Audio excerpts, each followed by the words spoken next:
The boy knocked over his grandmother's jar and threw her only pair of shoes into the stove. But the grandmother didn't scold him. She silently worked barefoot. The grandmother had poor eyesight. She asked the boy to help her thread a needle, but the boy was engrossed in his game. The boy's game console ran out of power. He asked his grandmother for money to buy batteries. She took out an empty pocket. While his grandmother was sleeping, the boy stole her hairpin. He ran to a store to buy batteries. The shopkeeper recognized and scolded the boy, but the grandmother wasn't angry. Instead, she asked him what he wanted to eat. The boy ran into the house, pulled out a flyer and said he wanted KFC. So the grandmother, carrying gathered vegetables, set off to buy chicken. Suddenly it started to rain heavily. The grandmother stooped over, holding a rooster. When she returned home she was soaked, but she immediately started cooking. It wasn't the fried chicken the boy wanted. When the grandmother handed him a chicken leg, the boy threw the bowl on the ground, so the grandma only picked up the pieces silently. That night the boy woke up hungry, secretly ate fried chicken grandma made. The next day the grandmother fell ill. She tied her hair up with a spoon. The boy felt guilty.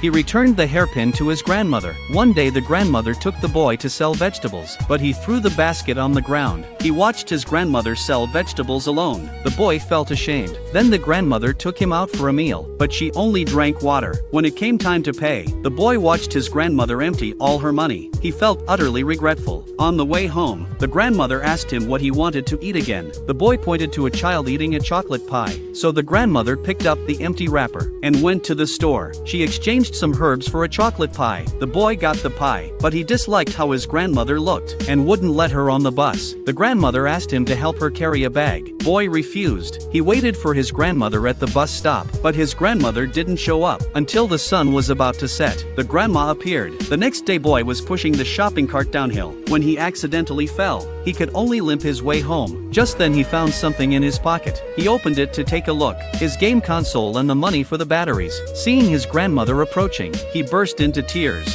filled with remorse for his actions. Do you miss your grandmother?